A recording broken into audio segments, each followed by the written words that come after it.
Hello, everyone. Once again, Pairfect, the lifestyle show that features top personalities in various fields of endeavor, comes your way from the Daily Tribune offices here in Makati. This is Dinah Ventura. And this is Jojo Silvestre. Welcome to Pairfect. Today, our guest is a top entrepreneur and he founded a company making something we all love, ice cream. And it's not just another ice cream, but reputedly the best in our country, which is aptly named Carmen's Best. Our special guest is the recipient of various prestigious business awards, a single father and an only son of a politician father who was also an only son. Yes, Quite our a mouthful. guest is a grandson of the most popular president, Ramon Magsaysay Sr., who turned how many? How old was he as of yesterday? 116 years old yesterday. Paco, of course, founded Carmen's Best, and today he is the Chief Executive Officer and President of the Asian Vision Cable Holdings Incorporated, which I think his father founded a long time ago. Ladies and gentlemen, oh, I gave away immediately his name.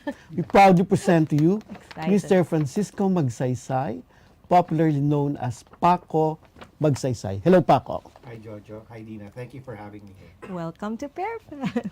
Yeah, welcome to Pairfect. Yes. For inviting. Yes. Yeah. So, Paco, our first question puts us right in the right perspective as we are aware that the ice cream company you founded, Carmen's Best, was originally a single proprietorship owned by you and your family, and now it's owned by another company. Can you Yes. tell us more about that? Yeah, actually, we incorporated with the SEC in 2009. Okay. So the idea was to really come up with a company, and we were four investors at that time. But when we sold majority stake, 51%, to our new partner, we were already three na lang. We were three partners. Oh, Yeah. okay. So the company that bought into our group is called the Metro Agro Ventures Group. Oh, okay. It's the agriculture arm of Metro Pacific. Metro Ah, Pacific. okay, yes. okay. That's an MVP. An MVP group led, company. Yeah. Yeah. Okay. Yes. Yeah. MVP is of course Manny V. Pangilinan. Money people. Yes. But first, yes, as you were asking earlier, what made you go into the Yeah, ice cream yeah, business yeah, in the first okay. place? Tell us about that. Yeah. Okay. Well, my father and his friends put up a dairy farm in Bai, Laguna, or Bay, Yes. Laguna. Yes. This was in 2007, 2008. Okay. And their intention was to help stimulate the rural economy. So to put business outside, the provincial area. Okay. And the idea was to sell fresh milk to the Okay. schools and work with Department of Education Okay. for a feeding program. Yeah. And for that, you invested in New Zealand cows? No, we participated in a program by the National Dairy Authority, the NDA, Okay. which is under the Department of Agriculture. Okay. Cattle disbursement program. So we got 100 pregnant heifers at that time Okay. with the intention of paying back NDA with pregnant heifers after 5 years. Okay. And where did that lead to? How did that lead to ice For cream? ice cream. So Yeah. the first couple of years, Okay. we had a hard time disposing or selling of the milk. The milk. Yeah, because you have to milk the cows every day. Okay. Okay. And whether or not you have a market, whether or not Yeah. you're able to sell it, you have to milk the cows Oh, regardless. So since we were processing the milk Wow, as sarap. fresh milk, and the shelf life is only 7 to 10 days, Oo. nagkaka-wastage kasi nasisiraan yung milk, hindi nabebenta. Oo. So 1 year after operations, my father came into my office and he said, "We need your help. Can you help us sell the milk?" Okay. You were with the cable. I was running the cable business at Okay. that time. Okay. So sabi ko, of course, I'll try to my Oo. best to help out in whatever way I can. Oo. And it just so happened I had a trip to Amanpulo that weekend. Okay. Okay, I don't really go there, so that's the first and last time I went there because it's so expensive in Okay. Amanpulo. But so I went there, and it just so happened that the general manager at that time, she was New Zealander. Oh, Okay? oh. Eh, my stepfather is from New Zealand. Okay. So nag-uusap kami, about South Island, Timaru, and whatnot. Yeah. Oh, by the way, we have a dairy farm, diba? Oo. So I said, oh, really? What kind of cow? So it's from New Zealand, everything. So sabi niya, can you send us some samples in our Pasay City hangar? Oo. Diba? That's where the flight Yeah. from for Aman flies out of and comes in. No? So when we sent her some milk to test, pumasa naman sa kanila. Oo. So sa isip-isip ko, wow, if Aman Polo's buying our milk, Oo. I It can must make be, something special with this. must be You know good. what I mean? Yeah. That's what entered my mind. Oo. What year was that? What year was that? That was in 2009. Yeah. I think first quarter of 2009, first or second quarter of 2009. So, so the one time I went to Aman Polo, it Okay. turned out for me to put Wow, up a very- business. Sulit Yeah. yung ginastos ko doon. It was on sale at the time. The stay in Aman Polo was on sale, 50% off. Oo. But it was 25,000 in 2009. So that's Oh, still a lot of that money was a back lot then. of- Yeah. yeah. Kasi even now, 25,000 is a lot. Yeah. Yeah. Eh, what more 2,000? Kaya yung isang beses akong punta doon, sulit. Oo, Because it was yeah, worth it yeah. because I put up on You ice cream started, business. Yeah. But did you have to study how to make ice cream the way you do? Yeah. Yeah, well, Yeah. nung una, syempre, we were testing different products. We were testing yogurt, flavored Yeah. milk, and what have you. Even pastillas, no? But I found it so boring, no? Oo. Ano ba to, pastillas? It's like, you can find pastillas all over the place, right? So I said, I want to try something different. Oo. And tamang-tama at that time, I was baking for my kids. I was baking brownies, cookies. Talaga? Yeah, so talagang I'm kind of OC eh. Okay. So pag OC ka, tama yung baking sa'yo.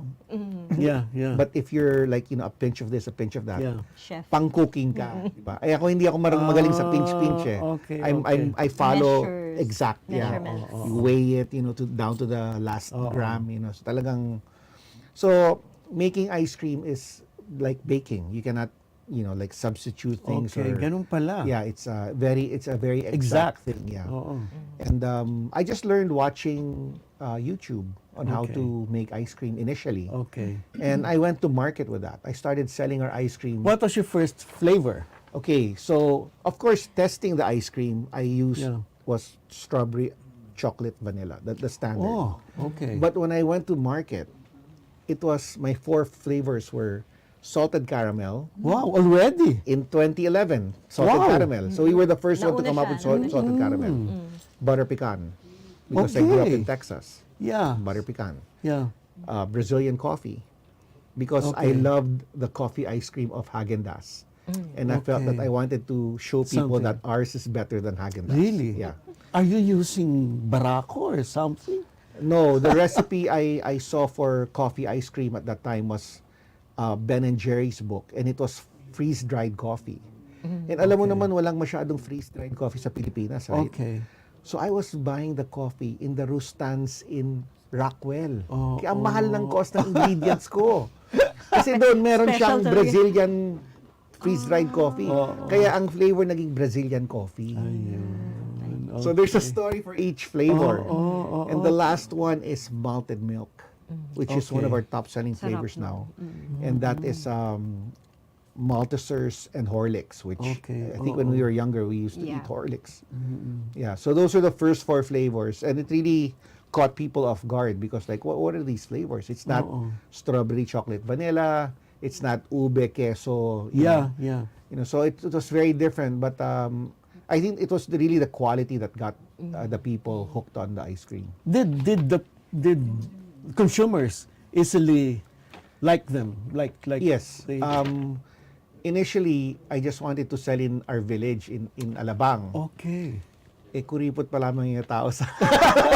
So we were still experiencing a Okay. lot of excess milk. So I was thinking, I have to sell this outside. Okay. Right? So that was not part of the plan, to sell it outside of the village. Oh, So I called Chitwan Yes. okay. of Echo Store at that Echo time Store. already. Okay. So she had a store in Serendra, which was that time was pretty much Makati. Okay. That Serendra part, no? And then she had a franchise in Echo Store, Quezon Avenue, corner EDSA, Okay. which is development of Lucio Tano. Okay. I forget the name of the mall there, but it's EDSA Corner, Quezon Avenue. And so immediately we had the Makati outlet and Quezon City outlet. And that's how we started selling Ayun. outside of Alabang. Yeah. Oh, kasi di ba Carmen's Best, it's not cheap. It's not Yeah. a cheap brand Yeah. of ice cream. So I Yeah. suppose starting out, you had a hard time Yeah. getting people to try it in the first place. I was very clear that I was not selling to everyone. Okay. I knew that our product was more expensive. More I knew also that the way we make it is very different from what was being sold outside. So there were times, or oftentimes people would say, "Oh, it's too expensive." So in my head, it's like, "Well, you're not my market." Yeah. Just as simple as that. But I remember I was in one of our stores, resellers, and the lady, an older lady, said, "Ano ba yan? Gawa sa Pilipinas, ang mahal-mahal." Oo. So I I still remember that, and it kind of stuck with me. And I said, "Why does it have to be a foreigner mixing it? When you make good ice cream, it's the ingredients and it's the process. It's not who's mixing it, right?" So I still remember that. Oo nga naman. Oo, parang, Good point. oo. Yeah. Oo. But they got used to your kind of pricing. Well, actually, we haven't increased our price since before the pandemic pa. So if you look at our prices, it's Okay. really the same price from several years ago. So we've been very sensitive to our buyers and the economy. Okay. Yeah. But it's come a long way. Talagang Carmen's Best, it's Yeah. top of mind among so many people. Yes. Yeah, di ba? I never imagined that it would Come to this. come to this and grow like this. Yeah. But I think really, when I look back and people ask me how I did it, I really don't know how to answer. I just worked as much as I could and did what I felt was best. And I think a lot of it has to do with the man above. so he helped a lot. Yeah. I mean, there were so many times that I thought of quitting. Yeah. There's so many times I thought of closing the business, especially during the pandemic when we were not selling much product Yeah. during the pandemic. Kasi our accounts were restaurants, coffee shops, airlines, closed. tourism, and everything was shut down. Let's know more about his Yeah. strategies. Yeah. After this commercial break. Alright. This break is brought to you by Angkas, Beat the Traffic, Bayad Center, hashtag Bigger Better Younger Bayad, and you can buy it all. Conti's Bake Shop and Restaurant, delightfully yours. Globe, atin ang mundo. Meralco, ang liwanag ng bukas. SM, we've got it all for you. Smart, live more today. Union Bank, it starts with you. And Tata Consultancy Services. Straight Talk dives deep into present issues of leadership, politics, business, and more. Engage in insightful conversations with industry shakers, government leaders, and trailblazers every Wednesday at 10 a.m. only here on Daily Tribune's Facebook page and Tribune Now in YouTube. A wellness show dedicated to empowering viewers with the knowledge and inspiration needed to lead a healthy lifestyle. Be Well Now, hosted by Miss Cory Crino, every Wednesday at 2 p.m. only here at Daily Tribune's Facebook page and Tribune Now in YouTube. Parayan at talakayang showbiz, times 2, doble-doble! Kasama ang dalawa sa walang kupas na talakayan ng showbiz, Alwin Ignacio at Alex Brosas. DTT Show, tuwing Sabado at Linggo, alas 4 ng hapon, dito lang sa Diaryo Tirada ng Daily Tribune. Creative minds, entertainment icons, style influencers. We shine the spotlight on remarkable individuals who shape our cultural landscape. Every Tuesday at 2 p.m., only here in Daily Tribune's Facebook page and Tribune Now in YouTube. Conversations that are masterclasses from the top honchos of various industries. Learn from their strategies and insights so you yourself can unlock your full potential. Pairfect every Friday at 2 p.m., only here in Daily Tribune's Facebook page and Tribune Now in YouTube.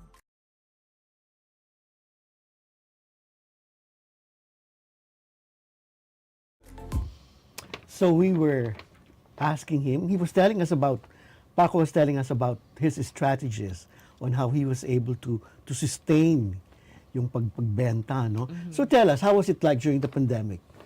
how did Yeah, you it was very sell difficult your- no? yeah. because our business model is more B2B. So we sell Okay. to groceries, to Okay. hotels, restaurants, coffee shops, airlines. So when the pandemic hit, that was most affected was the restaurants and coffee shops. The Yeah. coffee shops were not allowed to open. Okay. Travel was pretty much Banned. shut down, Yeah. and so our largest, one of our larger accounts, which was Philippine Airlines, pretty much stopped ordering. Yes. So it was a very trying time for us. In fact, I was thinking that baka ito na yon, baka this is it, it's time to to close shop, Oh. But I was thinking of our staff. We have 38 people, Wow. and we were paying them full salary, Oh. despite the fact that we were only selling 20% of our norm, Yes. So I was already pulling money out of my own pockets, and I was telling my dad, "Hey, how long is this gonna be?" And nobody knew because the pandemic just kept on going and going, and and tamang-tama, during the wake of Pinoy in Sukat, Okay. Babe Singson tapped my shoulder and said, Oo. "Paco, would you be open to working with Sir MVP? He's thinking about, yeah." So that's when it happened. So, tamang-tama, sa sementeryo pa nangyari, no? Parang there's a divine intervention, di ba? That's Sabi ko, right. Oh, mamamatay na nga kami dito. So, siguro, may konting divine intervention, right? So, I was like, yeah, sure. I mean, I'm open to anything because just a few months earlier, I was seriously considering of closing shop. But yeah, I think it was really tough for us to go through the pandemic. We were taking out money from our own pockets already. But how did you sell to people since they couldn't go to the We to the store? we developed home-based resellers because if you remember the early part of the pandemic, you couldn't even leave your village, Yeah, di ba? So I was thinking if that's going to happen again, we need to be in the villages na. So we had a program where we were looking to get home-based resellers, and we got about 30, Wow. a lot. 35, but all over the country. Yes. Even Iligan, Cebu, Oh. Davao, Wow. Cagayan de Oro. It was really because people from the province when they come to Manila, They look for what's new. Oh. 'Di ba? Ano bang bagong restaurant, ano bang bagong and social media was so important for us because we were boosting ads based on demographics, based on location. Yeah. So you could really pick who sees your ad in let's say in Facebook, no. So I think that's Narrow it down to yeah, you can narrow it down based on age, on sex, Yeah. even down to what they like to do, like shopping Okay. or traveling, Kasi our target market was women talaga. So 75% of the likes in our Facebook page came from women. So that's a good thing with analyzing your information and all that. So yeah. Anong places ang malakas? Like, was it Cebu? Was it Davao? Cebu was a tough market to crack. Oh, Yeah, really? Cebu is known as the Ilocanos of the South. Oh, really? So, and I say that with a lot of lambing, of Yeah. course. Oo. Because, the Cebuanos are close to us because my lolo's plane crashed there, Okay, diba? So, okay. I do get to visit Cebu quite often and I have a lot of friends there. But it's a very difficult market to crack. Okay. In so- fact, fast-moving goods try to launch in Cebu Oo. to test the Philippine market. Oh, If kung kaya. it works well in Cebu, Okay. they do it for the whole Chances country. are, Yeah. Okay. That's so for me that's the toughest market to crack. But Okay. you managed to do that. We got into Cebu siguro 5 years after we went into the Visayas and Mindanao area. Wow. Ah, ganun. We were selling in Iloilo a lot. You're We were doing a selling- lot in We were doing a Iloilo. lot in the south, yeah. Iloilo, not so much in Bacolod.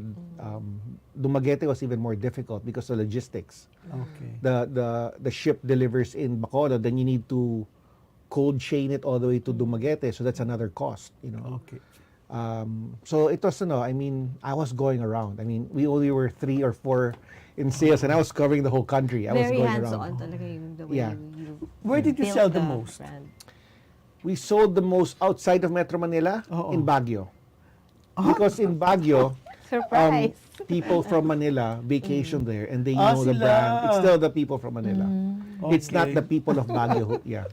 It's the tourist destinations. Yeah. Ang lamig-lamig din. Yeah. Gusto nila ice cream pa din. Yeah. Of course. Oh. Okay, So, so, yeah. let's talk about his achievements Yes. naman.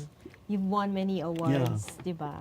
Tell Yeah. us more about that. Well, Yeah. the awards are just it's just icing on the cake. I mean, it was something Yeah. that I don't really track. You know, I didn't even know about these awards. But I remember Okay. the first award I received was the Agora. Agora. Agora Marketing award. yan, ano? Yeah. And so they called up our office and they scheduled an interview. And I said, Okay. "What is that for?"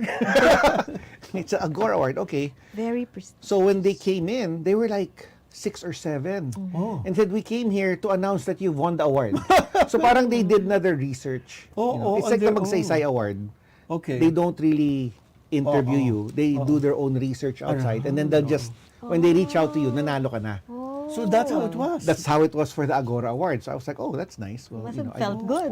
yeah, I didn't even know about the award at that time. You know? One doesn't apply pala, no? Yeah. They So just choose you. They choose you. There's a group, and then they, they check who are the businesses that they want to reach out to. What is the organization that gives out Agora Awards? PMA. Marketing Association yes, of the Philippines. yeah. Oh, so talagang Oo, credible. it's the and umbrella. everything. Yes. Yes. Yeah. Ayun. Eh, yung iba pa. Oh, You ang have dami like nga eh. Man May listahan Smith. kami. Oo. Ano yung Man Smith Innovation Award? Yeah, so I received that award the second year they had that. And it was more for people who came up with, a new type of business or, something that's very different. But I think naman you really need to cater to a niche to have a successful product or service. Man Smith, it's a company? It's It's in Josiah Go. Yeah. okay. So they have a lot of training and yeah. So kaya Man Smith. yeah, they're connected with the Mansmith. Okay. Yeah. It's a company and then Okay. the group that represents them is Josiah Go. Josiah Go. Yeah. Meron Who pa writes a lot siyang of books. Ernst and Young SGB Yeah. award. Yeah. That's bongga, ha? Yeah. Yeah, All that naman one. are bongga. Yeah, so they came to our office to interview because syempre they want to find out if it was really you who did it, right? So they interviewed me and I thought it was just a 45-minute interview, but it turned out to be a 2.5 hour interview, Wow. which is a good thing. I mean, I'm more than happy to share what how we grew it and all that. What was difficult about the questions? Do you recall They one that you they didn't had a- really ask questions to catch me with anything. Okay, It's okay. more like what was the journey like? How did you start from scratch and all that? So they wanted to hear the whole story. And if Okay. consistent yung mga sinasabi mo. Oo. Diba? Kasi sometimes somebody just tries to front for, Oo. it's actually not that person doing it. Oo. So, yeah. Well, how did you get interested in business? Anyway, entrepreneurship. Yeah. Kasi di ba parang naturally people will assume that you'll go into something like politics. Politics. Yeah, that's Di right. ba? That's So, right. Yeah, it's paano funny, ba but yun? yeah. Oo. Well, Oo nga. I joke around that my lolo was a president. Yes. My dad was a senator. Okay. Then I make ice cream. But I was not really exposed to politics. Unlike my Oh. father who lived in Malacanang. Okay, Oh, yeah, okay. So politics was very big for him growing up. I mean, his father was Yeah, he saw all that. defense secretary of Quirino, became president, and so it was very much in the family culture, Yeah. politics. But I left the Philippines when I was 11 years old, and I studied in the U.S. So yung exposure ko is a little bit different from my father, Oo. and it was not really had nothing to do with politics at all. Oo nga, oo. So when I came back and then I helped him when he ran for vice president with Miriam in 1991, Yes. that was my first exposure to politics. Oh. And it was like, wow. And I was just giving flyers and 91, I mean, they would turn off the electricity when you have a rally and things like that. So there was no computerized anything. Everything was Yeah, read off that's the ballot and everything. And so as my father would run, my role in the campaign would be different. You know, so syempre initially I was younger. I was just giving out flyers and all that. Then his following campaign in 1995 when he ran for Okay. senator, Yeah. I had a different role, which was a little bit more, so. Yeah. But he ran 4 times, so Yeah. I got to go around the country 4 times. 4 times. Yeah. So you meron kang pulse, ano? Yeah, I mean, Oo. when I'm with other politicians, I think we kind of understand each other. You know what I mean? Parang there's an understanding, even though I never ran for any position. So yung galing mo sa business came from the Delgados, I guess. Yes. That yeah. side of Anyone in particular Yeah. among your... Actually, my Lola Sita Okay. Delgado, no? So, my Lola Sita is a Chuidian, Yeah. Carmen Sita Chuidian Delgado. And I named my daughter Carmen after my Lola. Yeah. So, Carmencita yeah, siya. Carmencita. Yeah. So, Carmen, my daughter, who asked me, Papa, why is my name Carmen? I said, that's a very nice name, anak. Yeah. Don't knock it, okay? So, yeah, but she was asking me, it's an old person's name, Papa. No, it's okay. It's a nice name. Why did you name the ice cream after your daughter? I wanted people to think it was being made by an older woman. Okay. And people thought it was an older woman making it. It was not me making it. So it turned out to be a good thing. And if I called it Paco's Best, nobody would buy it. So it's good that we called it Marketing Carmen's thing. Best. Yeah, and turned out to be a good thing. So how was she like? How did she teach you business? Your Lola. Actually, I would go around with her. What I remember, was she doing? No, she was running Citadel Corporation Okay, Yeah. which is in in Manila. Port area. Yeah. So it's the buildings behind Manila Hotel. Diba Yes. there's the two buildings. Yeah. oh. And we would go to, I remember we'd go to Tesoros, which was here in Okay. Malate. Yeah. And then she'd buy all these little trinkets, So whenever she would travel for business, Yeah. she would give out small gifts to the foreigners. Oh. Marunong talaga siya. Meron siyang touch eh. And I remember I would do that, like whenever I would visit my resellers in Bacolod or in Cebu. You'd bring some. I would bring them something, whether it's chocolate or what, from a recent trip. And yeah, so it's really the rapport that you establish with your resellers. And I think that was very strong with us, as we really treated our resellers as partners. And we really wanted them to earn money, because if they were going to earn money selling the ice cream, they'll sell more of it. Right. Diba? So yun yung mind ko was to help support them. Because if they're earning good money, then they'll keep on ordering. Yeah. Just a little background. Yung Chuidian, the old man, nung panahon ni Rizal, siya ang nag-finance ng revolution. Yes. Telesforo, no? Yes, that's right. Yeah. And he was a rich man. Yeah. And he had so many children. Yes. No? Oh, I'm doing Tita Conching's book. Oh, that's right. Yeah. Very Yeah. interesting Suniko, family Suniko. history. Yeah. Who's a Chudiano. Yes, yeah. Yeah, so the Sunicos, it's All a very this. interesting, because as you get older, You start realize. connecting all these Okay, families, like, oh, kamag-anak ko pala yun. Read that book. Mga Escueta, all that. Yeah. Escueta Yeah. also. Yeah. Let's learn more about the Yeah. the family, Yes, about yeah. Paco himself. Yes, of after, course. Yeah. After a short break.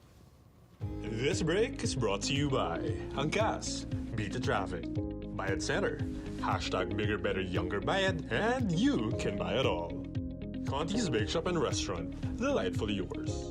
Globe, atin ang mundo. Meralco, ang liwanag ng bukas. SM, we've got it all for you. Smart, live more today. Union Bank, it starts with you. And Data Consultancy Services. Straight Talk dives deep into present issues of leadership, politics, business, and more. Engage in insightful conversations with industry shakers, government leaders, and trailblazers every Wednesday at 10 a.m. only here on Daily Tribune's Facebook page and Tribune Now in YouTube. A wellness show dedicated to empowering viewers with the knowledge and inspiration needed to lead a healthy lifestyle.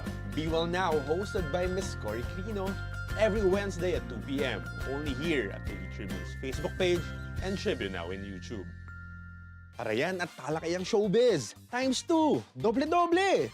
Kasama ang dalawa sa walang kupas na talakayan ng showbiz, Alwin Ignacio at Alex Brosas. DTT Show, tuwing Sabado at Linggo, alas 4 ng hapon, Dito lang sa Diaryo Tirada ng Daily Tribune. Creative minds, entertainment icons, style influencers.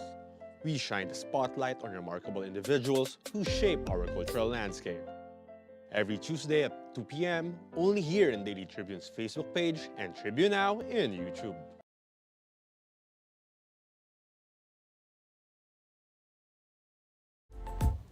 We're back on Pairfect with Paco Magsaysay, who founded Carmen's Best. So let's get to know more Paco. He's a father, and so I'm a lolo also. also a Yeah, lolo. I'm a grandfather, and yeah. Does being a family man get in the way of what you do for Carmen's Best and for the cable For your station? other businesses. Yeah, well, I think for me anyway, Okay. when you have a business, Yes. it's very much similar to raising a child.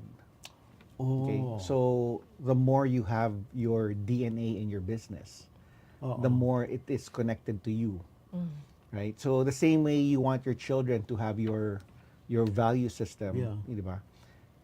It's okay for them to spend time with the yaya or the driver, Yeah. but at the end of the day, you want them to have your value system, Okay, not really somebody else's, right? Right. So same thing with the business. I wanted the business to have sort of my DNA or how I do things, and I think that's what separates us from other countries, other companies, because they have their own DNA and we have our own DNA. So very strong yung personality of the founder in the business. Diba? So when people would buy the product and say, oh, we love that ice cream, and our Lola who happened to pass away already. So it becomes very connected to you, and yeah, it's not like just a business that wants to make a profit. You know, it was not about that. So yeah, I think that's how I see running a business. It's the more you have yourself in the business, the better. But how are you looking at it now that you have partners who are not really from your family? Yeah. So when they came in and they started running things because they bought 51% of the Yes. business, and I wanted to respect the fact that they bought majority of it. And I decided to maybe just step down na lang because syempre iba yung style nila, iba yung style ko. And I respect naman and understand totally why it's going to be run a little bit different, no? But I made sure that the quality was not going to change Yes. because that's so important to keep the company going, no? So I left management in early January, and I started this year, and I started running again the cable TV internet business of my father. Okay. Yeah, but I think MVP has kept yung basic values that Yes. you were espousing, yung Yes. the whole family thing, and Yes, yeah. ate nito, Yeah, and yeah. Filipino, and all that. Yeah, Yeah, they- excellence. Yeah, they were serving it in the gilas. Oo. The gilas Talaga? dinners and all that. Oo. Yeah. So It's truly ours, Parang Yes. ganon. something to Jojo, be ang proud dami of. ko pang gustong tanong. We should have part 2. Yeah, we should have a part 2. But Yeah. like, before we end the show, Yes. Yeah. maybe you would like to share some parting words to our Oh, Yeah. okay. viewers. Well, just to hopefully you can pursue your dreams and get into something that you really enjoy doing. Yeah. It's hard to get into a business that you're there for just profit. It's hard to sustain it. But if it's something that you do from your heart, Yeah. even on weekends, even late nights, you're searching the internet for information, and because you love it, you enjoy it. Oo. And I think that's something that's more sustainable, or something that you can really grow. And at the end of the day, it's less stressful too, because you're doing something you enjoy. You enjoy Oo. Yeah, nga, so tama. that's my message to Yeah. to everybody. To everybody. Especially to our young people. Maganda Yes. yun. That's coming from a Magsaysay. Oo, no? oo. And something that we want to talk more about later on. Yeah, So, yeah. okay. So, Okay. Jojo. So, are we looking forward to the next Anything? Ramon Magsaysay Awards? Yes. Yeah, yeah. They just announced yesterday the winners for 2023. Yes, So, yes. Okay, so Okay. So, it's been a pleasure. We wanted to ask him a lot a more. lot more. Yeah. Yes. But, Thank you for having me. Yes, Thank you so you. Thank you, And we Paco. hope to see you back here again. Yeah. And thank you everyone for watching us this afternoon. We hope you enjoyed our little ice cream story, but more We than just did. ice cream. Yes, so see you again next week. This has been Dinah Ventura, This is Jojo Silvestre. and this has been Pairfect.